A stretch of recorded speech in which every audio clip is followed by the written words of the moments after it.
Hello. Hello. Okay. Guys, just really quickly, it's important that you know that we at Sort of the Story have merch now that you can buy. If you go to tpublic.com/user/sort of the story, all one word, no punctuation, go check out merch. Yeah. It's very fun. And let us know what you think. And also buy them, because I bought them. We bought our own merch. I'm really excited about it. Stickers and mugs and face masks and hoodies and as well as t-shirts. So Yeah. And really slowly, we are also on Twitter and this is the worst bit Instagram of all time. and TikTok. Those will be getting more traction very soon. We're going to start actually doing things with them. Yeah. But it's all of them are under Sort of the Story, all one word, no punctuation. Yeah, so it's easy to find us. And you can email us at sortofthestory@gmail.com now if you have suggestions for stories or thoughts, or you want to send us pictures of you and merch. Yeah. Please don't sign us up for any newsletters. Or you can. Fuck, why did you give me that? Like, are you kidding me? I don't want to see the LL Bean fall catalog. I'm deleting that. They're definitely gonna do that. They're all assholes. That's not Thanks. true. I love you guys. Okay, bye!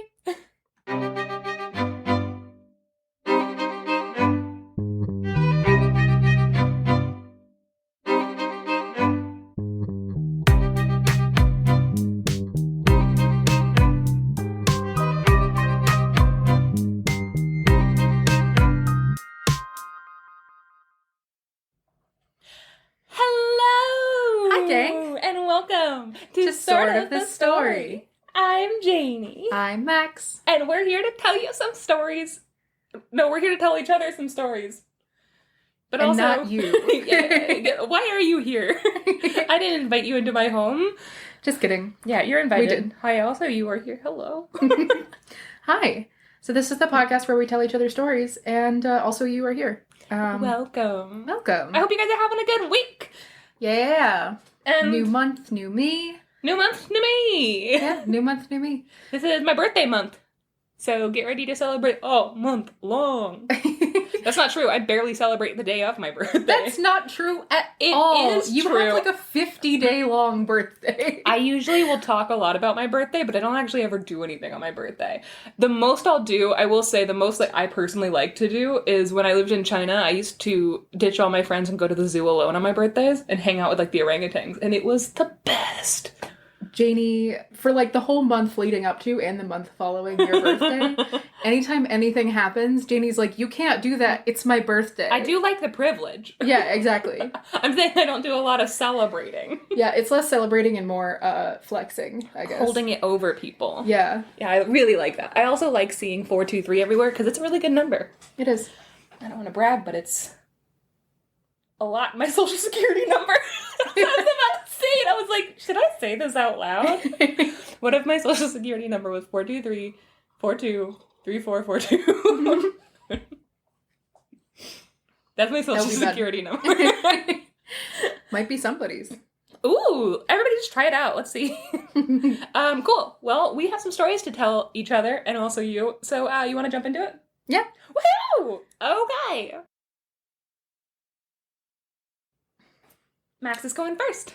All right, so I have a story today. It comes from a book called At the End of the Day by S. Moyer. I've actually read it before, and I just brushed up on it really quickly in advance of this episode, and me telling you this story right now. Cool. So, I'm just going to get into it. So, there once was a girl. She lived with her mom, and then she reached a certain age where she went away to live with her father so that she could go to school. So she moved a pretty great distance away from her mom, many, many towns over to where her dad lived. Her dad was the guardsman for the town. Cool. And she hadn't been there in a while, but she'd been to the town when her parents were together and everything like that. And so she kind of knew what she was getting into. And her dad was super excited to have her moving into the town and everything like that. And he got her all these presents. He got her a fancy carriage so she could get to school and everything like that. Cute. I know. Aww, all these presents. My parents never once gave me a carriage. I had to drive the minivan.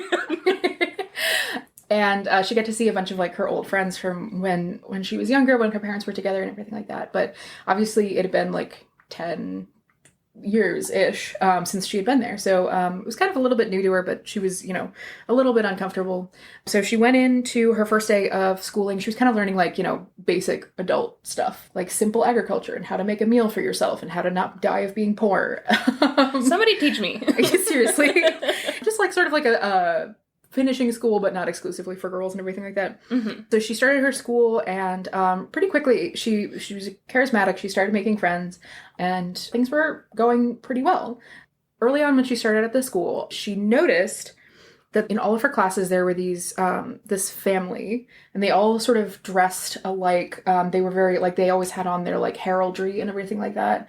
Just very like well-dressed, upper crusty kind of people, and everyone was kind of uncomfortable around them. They didn't really want to be near this family, and she wasn't totally sure why, but they were just, kind of isolated. Okay, mysterious family. Yeah, exactly. And so she was going through her schooling and everything like that. She had all of these friends. So she eventually ended up in one of these classes where she ended up with the oldest son of this family. Mm-hmm. And she kind of was like, oh, this is a great opportunity for me to figure out like what's going on with this. Because this is like, I haven't been here in a long time. I don't know what the deal is. So she started in this class, and she ended up being able to kind of have a conversation with this oldest son. And he was super standoffish. She had been making friends, and so she was sort of accustomed to being seen as like a friendly, sociable person. Yeah. And this guy just was not having it.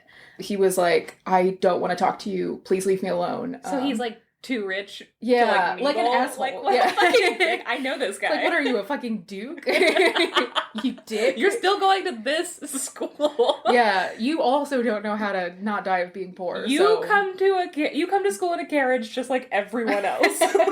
Come on.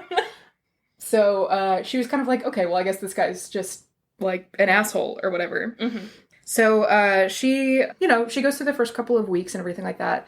And after she talks to this oldest son, the family sort of recedes even further back. And especially this oldest son just stops showing up. Yeah. And she's like, okay, I guess, I mean, that probably doesn't have anything to do with me, but what if I just like grossed him out really badly? So she's like a little self-conscious about it. And everyone's like, no, they're just weird. Yeah. Like they're just weird. Don't worry about it. Okay. So she's kind of going about her classes and everything is normal. Then, a week or so later, the oldest son shows back up. She's walking down the path to school, mm-hmm. and she sees that he is, in front of the building and everything. And she's like, oh, he's back. Yeah. And as she's distracted by this, she's walking down this pathway, and this old tree that's like rotten all the way through starts to creak next to her, and then it cracks and falls down, and it almost hits her. You think she would have heard the creaking? Like, yeah, well, she was distracted by her social anxiety and being like, oh, how am I going to deal with this girl is very relatable. Nasty little... Yeah. I feel like this girl could be me. I've been distracted quite a bit. Yeah. A tree could fall on me and I wouldn't even notice. I also wouldn't hear the sound. Did it happen? I'm dead under a tree. Rip. So this tree is about to fall on her, and then she looks up as it's about to hit her head, and suddenly it cracks into right above her head and falls on either side of her. Huh. She's like, what the fuck just happened? And she looks over, and this oldest son is standing there with his arm over his head, and he's like, hey, are you okay? Oh. And he's cracked this tree. Casual. Hey, you good? Yeah, I mean, if you saw a tree falling on someone, you would also probably try and stop it from happening. I don't think I would, because I can't catch a tree. Fair enough. Yeah. But so he cracks this tree in half, and it doesn't land on her, and she's totally safe. And she's like, what the fuck? Yeah. That's crazy. So she, she kind of talks to him again, and he is a little bit more open to having a conversation with her now. He's broken the ice. Yeah, he's broken in the tree. Yeah. I mean, I guess having a life debt to someone sort of makes you less comfortable being standoffish towards them. That's true. But she's very excited to be sort of talking to this family, and everyone's kind of asking her hey, so did you find out what their deal is and everything? Yeah. And she's like, no, it didn't really feel like a good time to ask what their situation is. Mm-hmm. So one of her friends, who she's known since she was really little, so she trusts him completely. Sure. He comes up to her and he's like, hey, I saw that you were hanging out with the oldest son of that family. Mm-hmm. And she's like, Yeah, he saved me from poor agricultural practices and I'm just a learning lack of agriculture, so I didn't know to listen to the sound of a tree falling. yeah, it's like, you're supposed to have there aren't supposed to be trees next to the road that are taller than the distance from the tree to the road. Yeah. And that's just for safety's sake, but they're like road management authority is just lacking. So she's like, yeah, he saved me from a tree. And he's like, that's weird because my family actually knows his family. My family's known his family for a long, long time. It's one of the oldest families here. Yeah. We've both been around basically, both of our families have been around since this town was founded. Mm-hmm. And she's like, oh, so do you know what his deal is? Because nobody knows what his deal is. Maybe you can shed some insight. And he's like, yeah, well, what my family has always told me is that this family, for whatever reason, just has this like violent and untrustworthy streak where just awful things seem to happen around them and nobody knows why. And he knows his family has told him that for a fact, like they've murdered people and covered it up because they've been around forever, but they also have influence so they can get away with it. Yeah. And she's like, oh shit. Okay. This is like a British monarchy kind of like terrifying tale of intrigue going on. And she's like, oh my God. Okay. Well, have you heard anything about like him specifically? Because he seems nice and he saved my life. Yeah. And also like they're going to school with a bunch of other people. Like it's unfair to judge somebody by their past, like by their family history, you know? Yeah. And he's like, no, I haven't heard anything about him specifically, but I know that this is something that his family is known for. So just be careful. All right. And she's like, okay, yeah.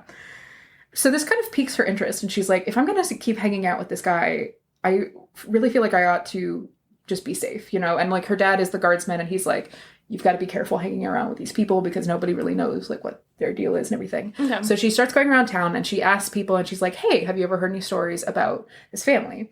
And everybody's kind of like, no, not really. There's a lot of rumors that they've heard. A lot of it is sort of to the same end as what her friend said, basically that they like, there's a lot of whispers that they've done really, really bad things and everything.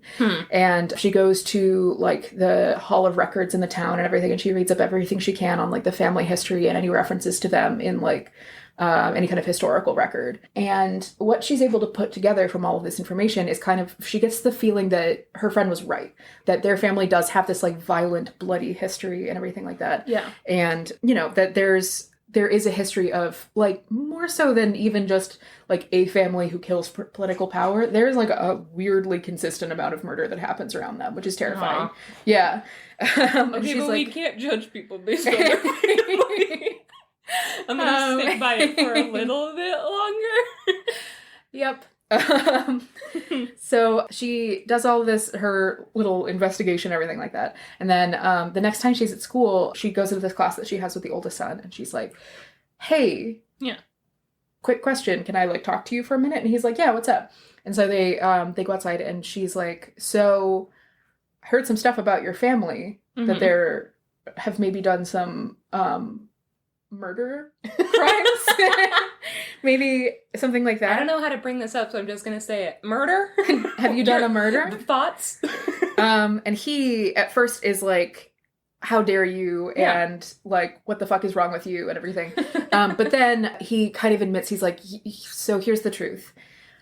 My family, we are murderers. It's something, our family was cursed way, way back. Okay. Basically that in order to survive, we have to kill. It's sort of like a blood in, blood out kind of thing. Okay.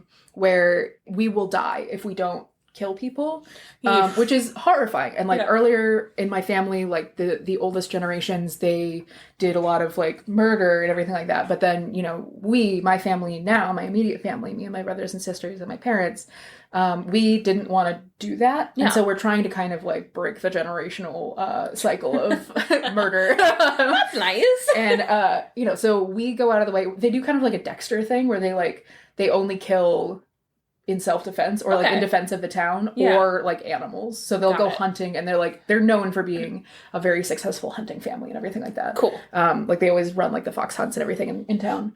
But also they're like, if anyone tries to, like, if we have people trying to do murders in the town that aren't us, we murder them. They're Take them murderers. out. Yeah. Got it. I'm okay with a family of Dexters. Yeah, right? I'm not mad about it. I'm okay with that. Also, why don't they just tell people that? Well, because then more people would be good and they wouldn't have as many serial killers to kill. Yeah, because they do have to, like, yeah. They're like, please, do but also they don't want to bad. warn the killer, like, anyone who, like, nefarious individuals, they don't want to warn them away to, like, the neighboring towns and stuff like that. That makes sense. Yeah. Okay. So it's kind of like they're, like, lying in wait. Cool. And he also says that he is worried because there is this group of bandits that's been sort of lurking around the outskirts of the town. And he's like, we found that they've been robbing people and killing them, and we are trying to catch them. We're trying to stop them. But now that you know what's going on with my family, I just want to make sure that you stay safe, you know? Yeah. So just keep an eye out. Your dad is a guardsman. He probably already knows that there's something going on. So, you know, but just be safe. So she kind of wraps her head around the idea of being dating a Dexter. And dating a Dexter. And just gonna really quickly he's like, so, like, do you still want to hang out with me? And she's like, yeah, I still want to hang out with you. It seems like you're doing some vengeance and righteousness and stuff, which is cool. So he invites her over. He's like, well, since you kind of already know the secret, if you want, you can come meet my family. And so he invites her over for dinner at his family's manor. Sure. And so she goes over and she gets to meet all of his brothers and sisters, who are all, again, like, she's seen them around and they're very aloof. But once she's kind of on their home turf, they're really, really friendly. They're a little bit flippant about the fact that they're all murderers, but it kind of honestly just makes her more comfortable, which is, I mean, yeah, if you're going to be uncomfortable about it, then I'm going to be uncomfortable about it. Yeah, so they're like, you know, like, don't make it weird. Yeah, they're like, just don't tell anyone that we're murderers, because we can still be, like, prosecuted for crimes. But even though we're trying to do our best. Terrible. Yeah, bunch of vigilantes over here. And they're super friendly, and so she continues through school and everything like that. A couple weeks go by. She hangs out with his family more and more, just because they're really friendly once they get past that, like, initial hurt of, like, oh, we're murderers. You got to get comfortable with that fact. So she starts hanging out with them more and more, and eventually they're kind of like, hey, we're gonna go out for a horse ride. We're just gonna take the day on one of the days off that we have from school, and we're gonna go for a horse ride. Okay. So she goes with them, and they bring her a horse and everything like that. And she's also, like, through her schooling, has learned how to ride a horse and everything. So they go and they ride their horses out into the forest, and they're sort of just having a picnic in the forest, and they're hanging out, and then they hear twigs cracking in the forest, and the whole family is like, oh shit. And this group of 3 bandits bursts into the meadow that they're all hanging out in. And the horses are, like, spooked. They're, like, rearing and everything like that. And the family's kind of like, hey, bandits. What's up? Probably don't try to rob and murder us, because that's not gonna go well for you. And the bandits are like, okay, but we do murders, so I think we'll be fine. You know, like, we've been out here, like, robbing and murdering for a while, so I'm pretty sure that we'll be okay with, like, murdering and robbing you guys. Not necessarily in that order. There's gotta be more of the family than there are of the bandits. Yeah, for sure. So like, there are pretty confident bandits. Oh, yeah. Okay. Yeah, but they've also, you know, they've kind of had this reign of terror over, like, the outskirts of this town for a while now. Okay. And also they don't have any competition, because the family has killed all of the other bandits. So, oh, that's nice of them. Yeah, right? And then the bandits see this girl. Yeah. And they see her, and she's dressed very plainly. But like I said, she's very pretty and very friendly. She just has this, like, glow about her, kind of. And they see her, and they see her and the way that she holds herself, and they assume that she has to be, like, a noble. Sure. Right? And they're like, okay. Oh, shit. She's got, like, jewels. She's got clothes, for sure. That's our next So we target. have to rob her. And the family's like, hey, stop looking at her and go away. Guys, you all have dollar signs in your eyes? Can you not? And so the family's like, okay, we're gonna beat the shit out of you if you come any closer. And the bandits are like, okay, yeah, that's totally fine. You know, it's totally fine, because we weren't actually gonna rob you guys anyway, so we'll just be going. So the bandits leave, and they sort of plot to themselves that they're going to find a way to get to this girl when she's alone and she's unprotected. So the family, they saddle the horses back up, and they all ride back into town, and they bring the girl back by her dad's house, the guard tower, and they have her pack up all of her things, and they're like, it's not safe for you. Sure. These bandits are just going to wait for you to go outside of the city walls, and you're going to get murdered. Yeah. Because they're like, they know, seem to think that you have something that they want, so they're not going to stop until they rob you / murder you. I mean, they are robbers and murderers. Yeah. So she gathers up all of her things, and this family sort of whisks her away a couple of towns over to sort of stay in hiding and everything like that. Her poor dad. Right? I mean, like... Yeah, he's trying to just protect the town. See you later. Yeah. Thank you for stopping by. I guess I'll go back to the he garden. deserves a bigger part in the story. No kidding. Also, I'm sorry, but if we're going through, like, this is a family of Dexters, then he's probably like, there are so many deaths in my town. It's like, I'm doing such a bad job. Every time I almost catch a criminal, they disappear forever. I haven't had an arrest in months. I'm gonna get fired.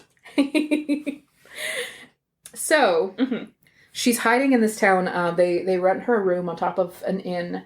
That's sort of secluded, and they like bring her food and water and everything, but they're like, you can't leave this room. Yeah. Because these bandits like are looking for you, and they might have followed us here, so we just have to like not give them any proof that you're here. It sort of stays that way for a couple of days. It seems like she's sort of in the clear. Yeah. What they don't know, though, is that these bandits, there's a reason why they're so successful. And it's because one of them can do, like, a little bit of magic. Okay. Like, really simple stuff. But, it's just, like, card magic. Yeah. He does a lot of close-up magic. Like, really simple. Like, he pulls out the card that you were thinking of. Yeah, he just has one of those wallets that lights on fire when you open it. Which is really great to have as a robber. Because you could just switch someone's wallet with your wallet and be like, hey, give me that. And they're like, oh, okay. And then they open it and then it's fire. And they're like, ah. And then you can steal all their stuff. That's a hilarious robber strategy. Just like, if anybody uses that when they rob someone, can you let us know? Yeah, I think that would be really fun. Also, let us know, like, your name and location. If you could just send us a confession to your crimes. Yeah, like, for sillies. So this robber, he can do a little bit of magic, and what he does is basically, like, illusions, right? So a lot of times when they've been able to catch people before, they've, like, made it look like a tree has fallen in the middle of the road, and so they have to stop their carriage and stuff like that. So that's kind of how these bandits have been so successful. And so what he does, they start to kind of see this family hanging out in this town that's a couple towns over from, like, the hometown, which is, like, weird. So they're like, she's probably here. Yeah. Like, they probably brought her here. Like, and we know she's just one person, but we're following, like, a bunch of people who are very well known.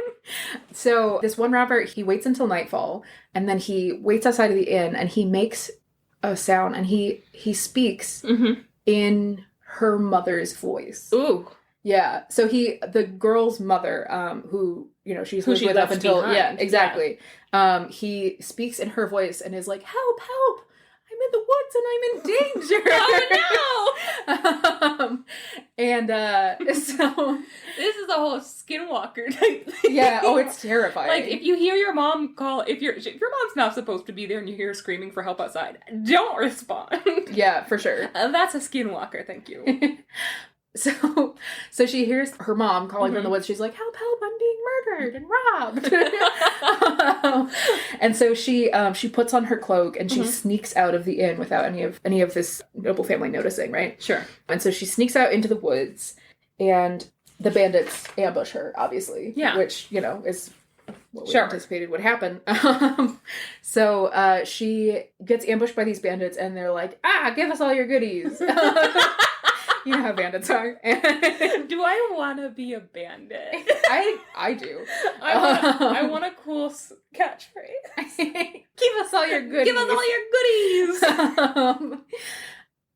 Sidebar. We went to trivia last night, and we go to trivia at a bar that's right down the street from us with a couple of our friends. I did not go last night. So Janey she's saying we as in a group. Yes. Without me. Sometimes including Janey, but not on this occasion. And you write down your answers on a piece of paper, and then you bring it up to the guy who's running the trivia. And I have never, until yesterday, been the person to bring the thing up to the guy.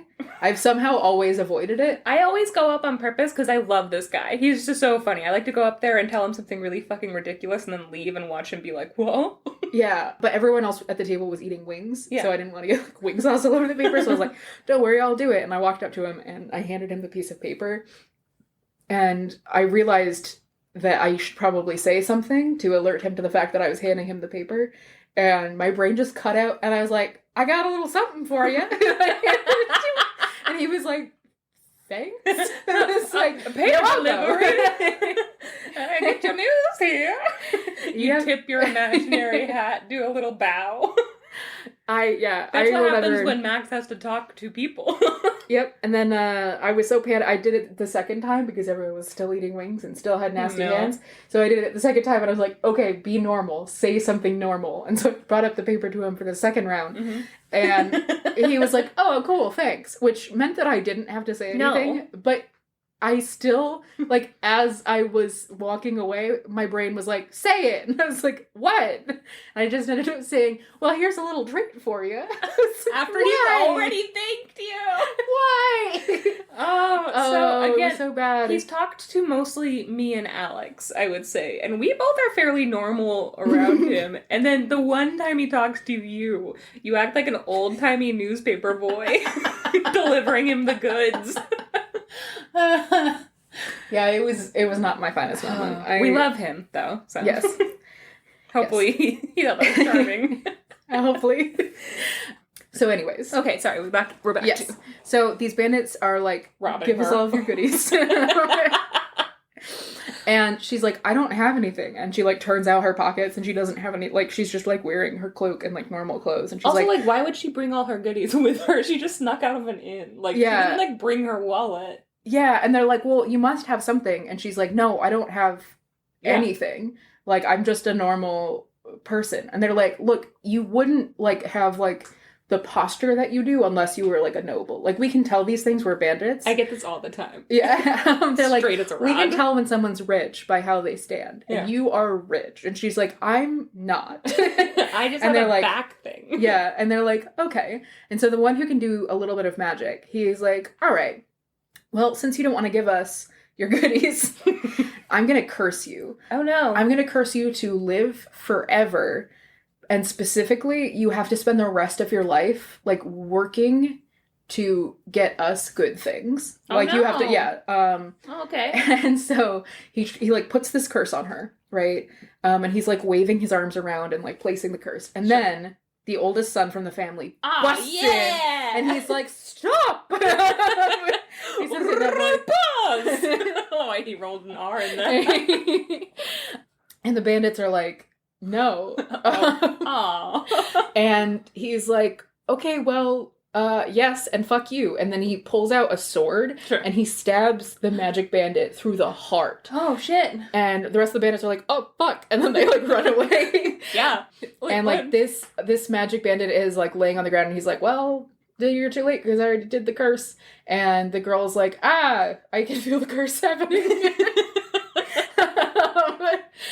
And so the eldest son of this family is like, oh, fuck, what am I going to do? Because, like, she's going to end up with this curse on her unless I do something, like, now. Yeah. So the curse doesn't end when this guy dies? That's dumb. Nope. That's a dumb There are curse. other bandits for her to work for. I guess that's true, but what if they all died? Does she have to go to another bandit? Like, there's another bandit who's like, wait a minute, you're what? My slave? I didn't ask for this. It, like, ruins her life forever. Like, she has to live forever. But also kind of ruins their life, because they're like, whoa, hey, is there a way I'm not down with this. And so he's like, okay, well, she's under curse. I have my curse. And my curse is that I can, like, I have to kill people to get power, like life force, right? Yeah. And so he's like, okay, I'm going to do something that's going to seem super insane to you. And she's like, oh what? No. Oh, no. And he takes his sword and he kind of gently stabs her. Okay, well, this is hot. I'm okay with this. This is pretty hot. And he, like, stabs her a little bit, and he's like, okay, I'm gonna have to keep stabbing you until you're almost dead. And she's like, oh god. And so, like, meanwhile, the rest of his family has arrived, and they're like, what the fuck is happening? And he's like, I'm stabbing her a little bit until she's almost dead to save her life. And they're like, oh, yeah, okay, makes sense. As we do. Yeah, and so then they, like, carry off this slaughtered bandit and everything. And so he's, like, holding his sword really gently, and he's like, hey, how you feeling? And she's like, not good. And he's like, almost dead. And she's like, no, not quite. And he's like, okay. And then they, like, sit there for a little while longer. Knife again. Yeah. She's, like, bleeding out. And she's like, I'm still not sure if I understand how this works. And he's like, shh, don't worry about it. Shush. And so he keeps stabbing her until, like, she, like, sees the light. Like, she's, like, Okay. about to die. Well, right? I'm glad to know that in this world of, like, Dexters and magical bandits and stuff, that there's also heaven. She starts to see the light. Yep. There's a good afterlife in this world. Yep. Okay. So, she's, like, at death's door, right? And probably, like, medically, technically dead. Okay. And so he's, like, the moment that she, like, is medically dead, Yeah.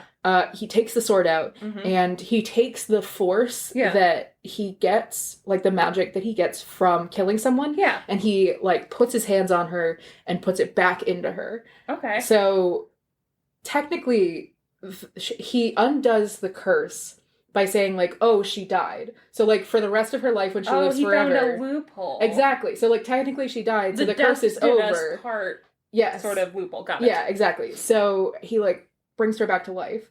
And she's like, oh my god, what the fuck just happened? And he's like, I saved you, and it was really scary. And she's like, it was really scary for me also, because I was being stabbed.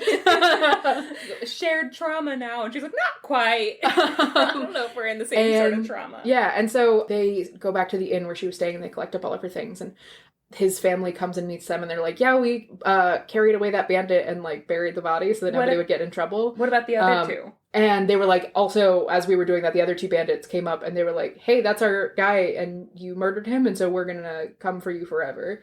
And they're Kill like, them! But then they left, so... No, you're a family of Dexters! Just kill them! They were like, we were more focused on, like, hiding this murder than on going after them, but, like, if they show up again, we'll just keep our eyes out, right? All right. And, so she gets all of her stuff, and they go back to her hometown, and her dad is like, what the fuck happened? And they're like, don't worry, we did your job for you. Yeah. No need to do any guarding around here ever again. No need to thank us. And he's like, for what? And, and then there's a huge ball that's held kind of to celebrate, and the eldest son asks the girl to go with him, and they're in love, and they live happily ever after. And that's the end of the story. So those other two bandits are just out there? Yeah. I mean, S. Moyer. That's primed for a sequel. Seriously, it's like, they were right there, and then the bandits didn't. I love that. That was fantastic. I really like, so here's the thing that I really like that I feel like most fairy tales don't do, is that, like, they make her have friends. And, like, the friends don't come up, they're not related to the story, but she does, like, have a life. That's true. All of the fairy tales that we've talked about, and, like, folk tales and stuff, it's very one-dimensional. Like, or, because I'm thinking about the basil pot, she has a friend / enemy, but she marries him later, you know? Like, that's nice. Yeah, I like that there's, and I also like that it kind of set up, like, oh, her dad's a guardsman, he's gonna, like, protect her, and then, like, he just doesn't come up in the story at all. It's just like, oh, by the way, her dad has a job. Okay, but at least they didn't kill him. That's true. Like, that's true. He wasn't there a whole lot, but I loved him. Like, at least they weren't like, and now she's an orphan. I also like that she has a mom. Like, where's the mom? Elsewhere. Don't worry about it. All right. She was busy. Too busy for a daughter. Like, these parents are not good parents. No. I mean, the guardsman dad didn't do anything wrong. He just, I guess that's true. He just wasn't involved. Nobody brought him into the loop on what was happening. Is she failing all her classes? I just feel, what's the timeline of this story? It's over the course of, like, I don't know, like 6 months probably. Okay. Yeah, all so right. She's like, she's been doing homework, I assume, at some point. I don't know what your homework is when you're in, like, he's like agriculture, finishing planting seeds like, and stuff. I feel like you're really latching onto the agriculture thing, okay, but it's just like agriculture basic. Has come up several times. All right. Yeah. Well, she just loves, like, worms. She just loves worms. She just runs up to people and is like, worms! And, like, shakes them in their face. Okay, but she drinks dirt juice and she's like, dirt juice. She's learned how to cook. Yeah. Some excellent plant juice. Yep. All right. Well, fucking fantastic. Thanks. Say the name of the book again. It is At the End of the Day by S. Moyer. All right. Well. All right. Should we take a break? Let's take a little break and then I'll come in with a goodie. Ooh. More goodies.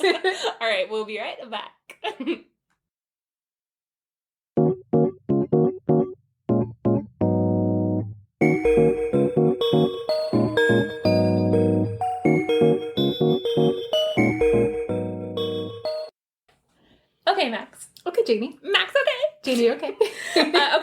I am just going to jump right into it. This one's a little bit long, but it is called Start of the Month by Stephen Merritt. And weirdly enough, mine is also something that I had read a couple years ago.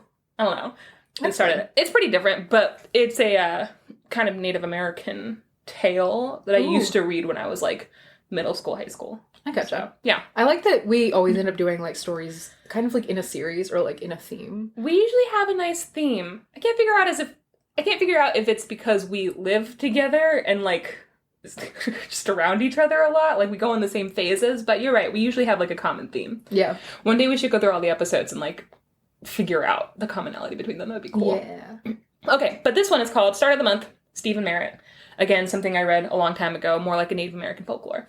So, Native American story written by a guy named Stephen Merritt. Okay, so this is another, again, most of my childhood, anything to do with Native American stories were written by white people. Mm-hmm. And I will say, Stephen Merritt, I liked this story when I was younger.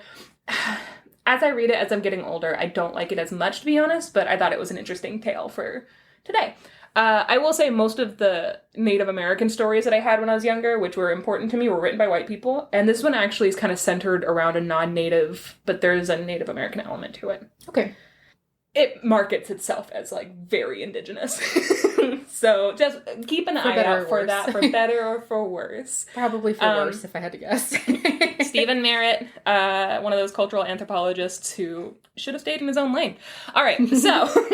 Once upon a time, there was a beautiful girl. Not only was she gorgeous and she was smart, she was really clumsy, but it was accessible. So, like, it was like, she has a flaw. I have a flaw. We're just the same. Okay. Not only was she all of those things and more, but also she was very mature for her age, and this becomes very important later on. Ooh. Yeah. It's a red flag of a phrase. I know. It is. It is. Every man who meets her, basically, in her little town that she lives in, like, since she was, like, 16, they all want to marry her. Like, it's just, like, a constant, like, hey, what if we got married? Like, hey, what if we got married? And her dad was like, no. What if you didn't? She's 16. And everyone's like, shut up. What if I did, though? What if I did? And she's constantly turning them down, right? Or she's, like, oblivious. She's just like, la la, I'm just being pretty. Like, it's nobody else's problem but mine. And everyone's like, false, we disagree. Look at you fall on your face. So what if hot. it was everyone's business? So she does have one boy that she's like known for a little while. She becomes very attached to him. And she's falling deeply, deeply in love with him. His name is Earl. Yeah. So sexy. I know. Sexy Earl. So this is the only one that she's thinking of, right? But he has a mysterious past. She doesn't know a lot about him. She hasn't known him for very long, but like she knows she's deeply in love with him. So the girl is turning 18 years old, and she is devastated about it because in this time period, that's like middle age. Like it's basically you're on death's doorstep. You are so old. Like 18 is like when she was 16, she was like hot stuff. Now she's 18, and all of the people in her town are like, ugh, crone. Oh, gross. So, this poor, decrepit, clumsy girl, she's like having nightmares that she's like an old lady, and then she like wakes up and she's like, I basically am. Oh my god. One day I'm not going to be a teenager and no one will love me at all. I'm 27. You know, that is a fact about you. That's a truth. I'm Benjamin Button, so I'm only getting younger, baby. So on her 18th birthday, she's given a party. Normal girls would really love this, but she's not like the other girls, and she doesn't actually like her birthday. And again, it's because she's turning 18, which is the beginning of the end.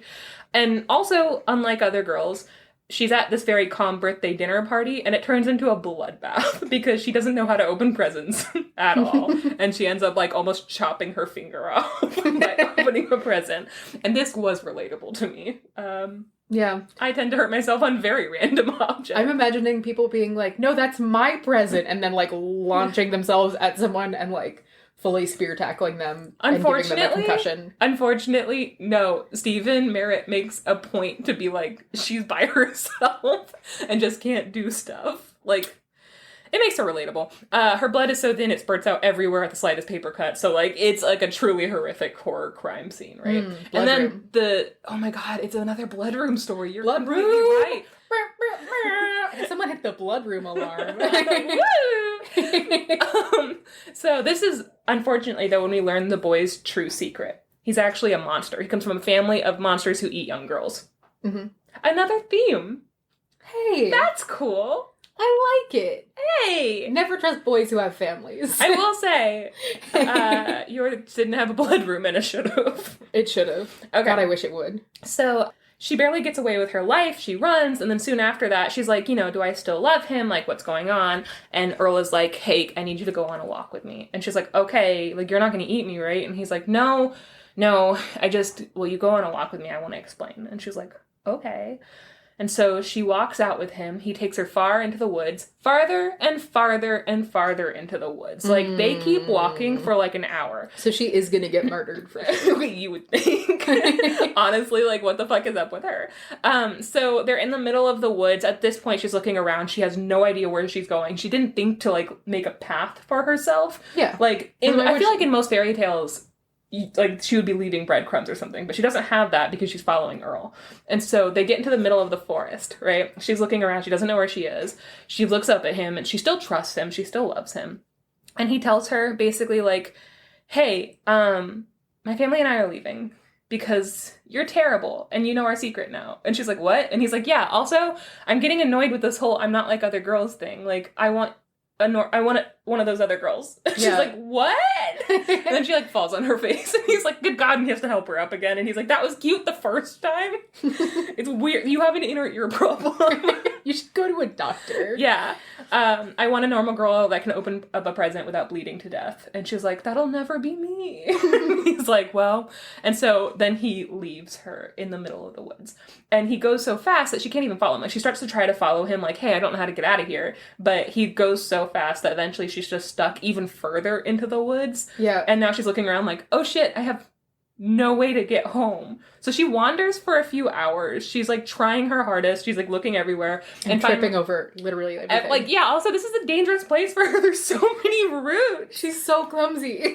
So eventually, it's dark, and there are tree trunks everywhere, and, like, roots. And so she ends up, like, tripping, and then just kind of, like, falling down on, like, the base of a tree trunk, and then just deciding, I'm gonna sleep here. Like, this is just where I'm gonna go. I'm gonna dig it out right here. Dig it out right here. Good night.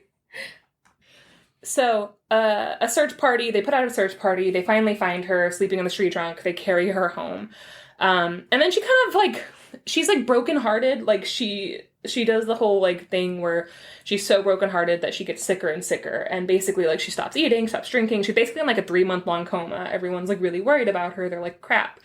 They can't find this guy to break this whatever, like, spell this is, and so she's just kind of, like, catatonic for a really long time. She starts having super, like, bad nightmares as well, and she also can't hold a conversation anymore. And so, like, her father's getting really worried about her, and then one day, she finds out something very important. Every time she does something stupid or, like, dangerous, she sees a vision of Earl. Like, every time she's in danger, he will, like, show up as, like, this ghostly figure and yell at her. And she's like, great. That's amazing. I'm suddenly renewed. So, like, she comes out of her coma after realizing this. She's like, oh shit, like, what? I don't have to be lonely after all. Yeah, like, I'll have a ghost boyfriend. And that's, like, honestly exactly what it is. So, she becomes completely addicted to Earl's sweet, sweet verbal abuse, and then, decides to, like, do as much dangerous shit as possible because she's craving the, like, the sensation she gets at being screamed at. Mm-hmm. Stephen Merritt's a sexist. She's just doing motocross and shit. Yeah, like, she's like, what if, like, bare knuckle boxing in basements. Yeah, she's eating food and then swimming less than 45 minutes after. Oh, that stupid bitch. Stupid bitch. I like that you made it 45 minutes. I think the normal one is 30 minutes. It's like you wait half an hour. Yeah, if you live your life on the edge. Oh, which she does. Unfortunately for Earl's ghost. So wait, is he, like, dead? No, he's not dead. It's just, like, it's unclear if this is, like, actually happening or if she's, like, she's just crazy. It. Yeah, I think my guess is that she's crazy, but, like, yeah, who knows? He's, like, a girl-eating monster, so, like, it's entirely possible this is actually happening, you know? Yeah. We can't take it off the table. So she goes to a nearby tribe of indigenous people. So this is where, finally, we come to the indigenous part of the story. Mm-hmm. She gets there, and she ends up, like, meeting a boy named John. That's That's cute. It's cute. And she's like, hi, I have a favor, but I don't want you to ask me any questions about it. And he's like, sure, welcome to the tribe. What can I do for you? And she's like, I want to build I want to build a bicycle. And he's like, a bicycle? And she's like, yeah, I want to build a bike. She's like, and he's like, oh, just like a regular bike? Like, you know they sell those. And she's like, no, I want to build like one that'll go really fast and then I can like go on like all terrains and stuff like that. Like I want like motocross. I was right. kind of, but it's a BMX. bicycle. Kind of like a BMX. And so he's like, oh, well, yeah, I can help you do that. And so John and the girl begin to build this bike together. She doesn't get a name in the story. I'm going to call her Betty. So John and Betty build the bike together, and then they begin to fall deeply in love because they're spending all this time together and they're like bonding, and she's kind of starting to forget about the other guy a little bit. She's still like, her goal is still to like do stupid stuff and see his face, but she's really enjoying herself. And even though she constantly reminds him that being 18 years old is basically as close to dying of old age as you can get, he doesn't seem to mind. He still wants to be with her. And so one day, Betty has to tell John she can't be with him. She's still pretty much up over Earl, and she can't really be in a relationship right now, especially not with someone who's 16 and has his whole life ahead of him. And also not a ghost. She can't, like, steal his youth from him as an 18-year-old. What would the town think of her being with a younger man? Cradle robber. I know. And so she makes this big thing. Now, this now becomes a thing where John gets really heartsick, and then he disappears for a bit, and it's like, oh no, he got like this weird love sickness. Like, is it actual heart sickness or is it like mono? No, I think it's like heart sickness, right? Well, that's what she thinks. So she gets really worried about him. He's not like, wanting to hang out anymore. So she goes to check on him on the reservation, and she finds out that John is completely fine. He's healthy and he's ripped, and he even has a new haircut, which is unfortunate because he looked better with the long hair, and also long hair is culturally significant, Stephen. But Betty doesn't understand why he had to cut his hair or anything, but, like, it's a fairy tale. Whatever. Yeah. The only clothing he will ever wear again is a pair of cut-off jean shorts. That's, like, all he wants to wear for the rest of his life. I wasn't expecting a fairy tale that involves BMX and jorts. Well, you know what? Welcome to me living on the edge. I'm telling you a story hoping to see the ghost of my abusive ex. So, what will he think of my new career in BMX? So John says, like, go away, don't come back, and then he, like, runs off crying into the woods, and he meets up with a bunch of his closest, most naked guy friends, a bunch of bros in the woods. Now, This has hit two of Betty's triggers. Being abandoned by a boy, and the woods. So she, like, spirals. Sure. So, she decides, like, I'm gonna face one fear. I'm gonna walk into the woods by myself. Now, separate from this, there has been, like, a bunch of instances of people dying in these woods because they've been attacked by a bear. Are dangerous. Well, also, there's, like, reportedly, like, a couple huge bears in the woods. And so, like, people have been dying and stuff like that, and she's like, I'm gonna walk into the woods. And then, like, also, maybe if she sees a bear, then her ex will come back. So, like, maybe she'll be saved by her ghost boyfriend. Ghost ex-boyfriend. Ghost ex-boyfriend. Like, girl. So once there, she is in the woods, and she turns around because she hears a noise. She thinks it's a bear. It's actually one of those girl-eating monsters. He tells her that basically because Earl is gone, this would be a great time to kill her. And he's right. And so he goes up, he starts to gaslight her by being like, no, this is fine, and you like it. And she's like, what? I think so, actually. And her ghost boyfriend is there, but then she realizes, oh, he's not doing anything because I'm probably hallucinating this. So, like, she starts to kind of feel like, oh shit, did I make a big mistake? And then she's saved. Not by bears, which I was hoping it would be, but by, like, bear-sized wolves. What? Wolves! A wolf? A wolf! And that's when John reveals his secret. Is he? He's not just her cool Native American friend who builds bikes and wears jorts. He's a werewolf.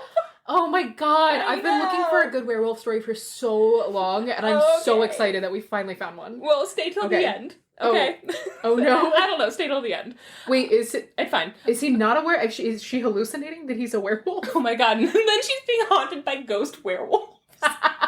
The ghost of her werewolf ex-boyfriend. So, he's a werewolf, so are all of his naked best friends. They're not a cult. They're a pack. Oh. I know. Why can't it be both? I think it is, because honestly, they all wear the same uniform of jean shorts.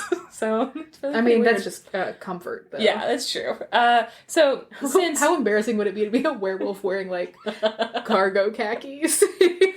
Ugh. Or, like, a plaid shirt, like a douchebag. Basketball shorts. Ooh, some of those gray sweatpants because they want everybody to, like, they think that everyone's staring at their dick, their werewolf dick. They're not, by the way. All guys in gray sweatpants, nobody's staring at your dick. No. Thank you. Or if they are, it's because it's making them uncomfortable. I hate that men are like, hey, like, gray sweatpants are our, like, shirts showing cleavage. And it's like, no. That's not the same. They're not. That's not the same. You know what women are attracted to? You wearing comfortable clothes. Mm-hmm. It's the reason why I'm really attracted to Vin Diesel in, like, a waffle shirt, because it looks so comfy. I want you to look like I can give you a hug on, like, a couch while we watch movies. Unrealistic expectations for men. I love Vin Diesel in a waffle shirt. What if Vin Diesel was a werewolf wearing jorts? I wouldn't like him as much. Is he wearing his waffle shirt? It's just, he looks like a little kid in pajamas. Like, just so cute. Anyway, I have to move on. Yes, you do. So, there are still monsters out there who want to eat this girl because she's very special, and the werewolves are like, hey, now that you know about us, we can protect you.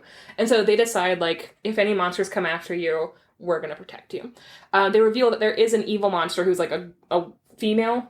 She wants to murder Betty. She's running around attacking people. She's pretending to be a giant bear. It's, like, really rough for the whole town. So is she a werewolf? Or No. She's just, like, a girl-eating monster. Like, there's, like, a bunch of them. Gotcha. And so, like, trolls or, like...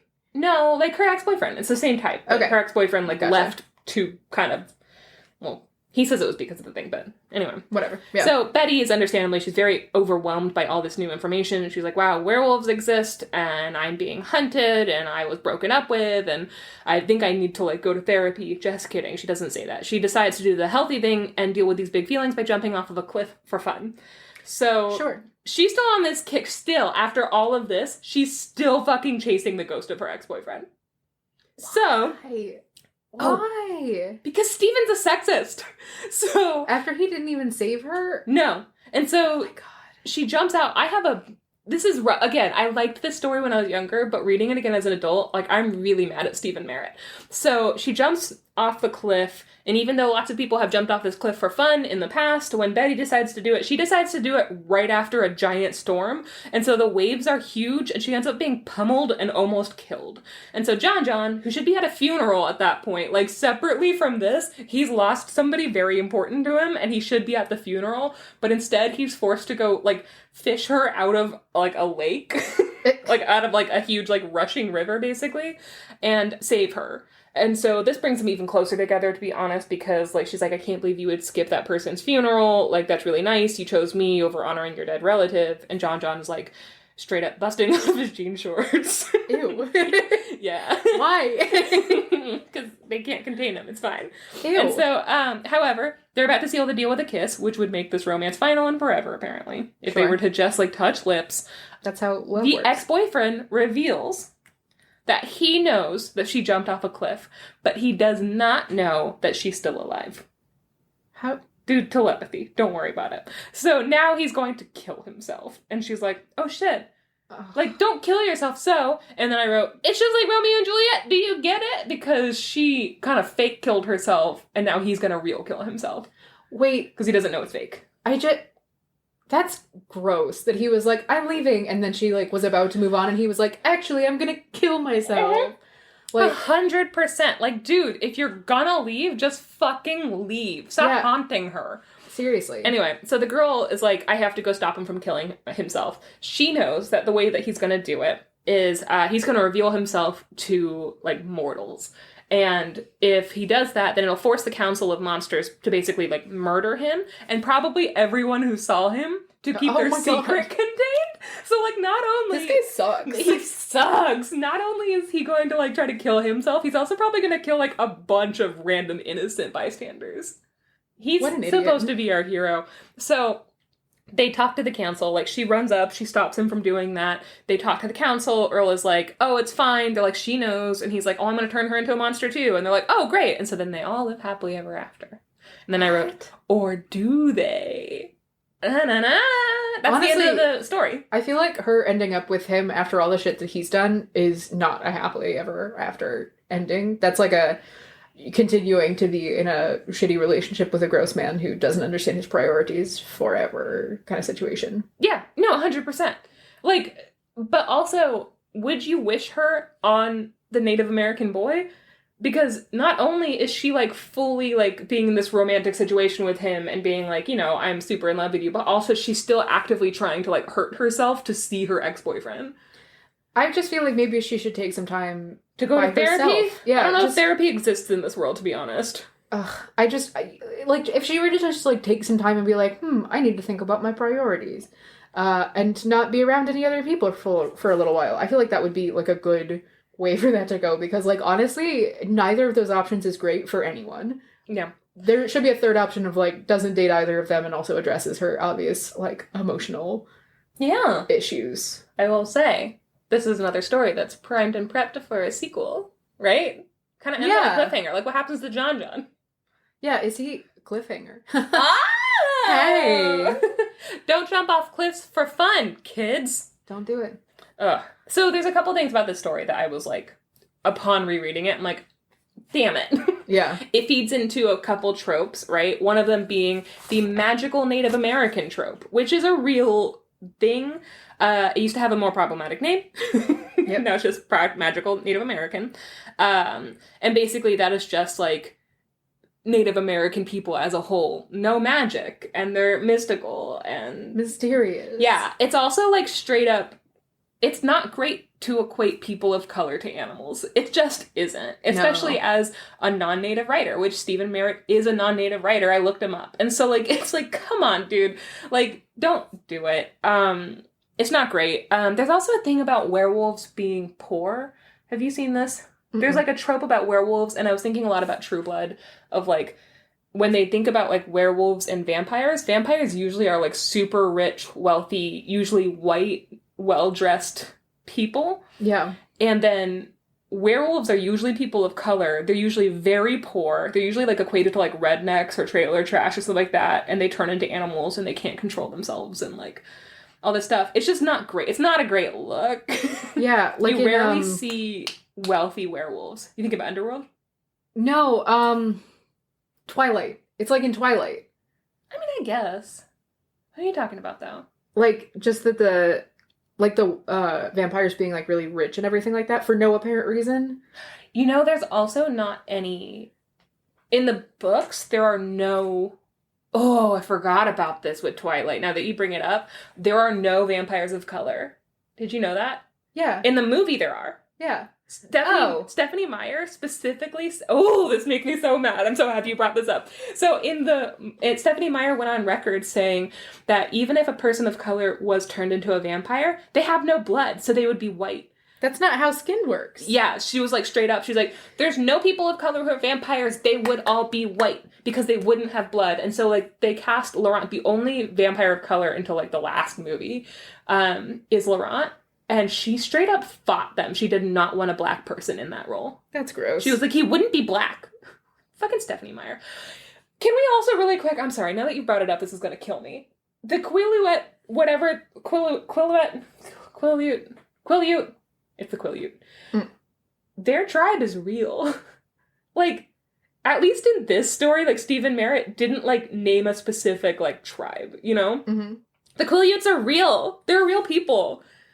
Stephanie Meyer literally Googled, what's the rainiest city in the U.S.? And it was Forks, Washington. And she was like, great, that's my setting. And then she was like, oh, there's a tribe next there? And then she made them shape-shifting pedophiles. And they're an actual group of people. Oh, Jesus, I forgot about the pedophilia. Yeah, all of the world. 2 werewolves, and I'm a huge Twilight fan.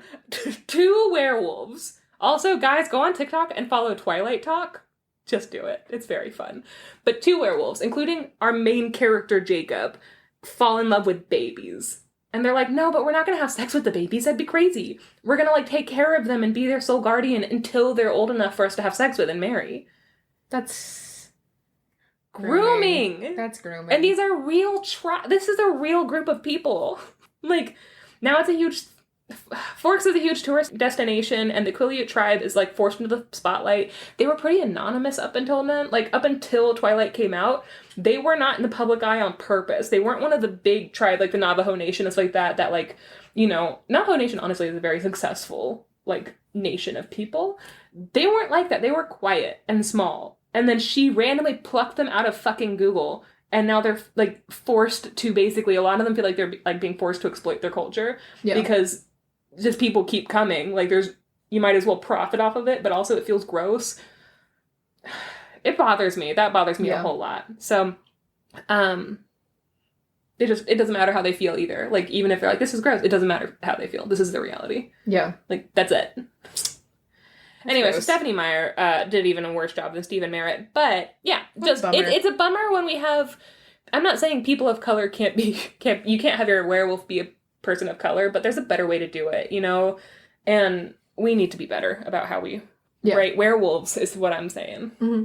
Yeah. That's my rant about Twilight at the end. That's how random. Yeah. God. I think about Twilight all the time. Should we just watch Twilight again? I feel like I just watched it, but yeah. I also feel like I just watched it. But that's because it's part of our cultural lexicon, whether we like it or not. Cool. Okay. Well, you know what? That was sort of two stories. Guys, we hope you had a good time. Leave us some comments on Instagram. Hey, if you liked this episode and if you were like, hey, this like sounds familiar, I think I've read these books, give us a review and say that. You might as well review us. Just review us. Hey, we need some more ratings and reviews, thank you. Share it around. Yeah. And go follow our Instagram, Sort of the Story. And, you know, let us know how we did. Yeah. And happy April. Happy April Fools, guys. Oh my god, happy April Fool's Day!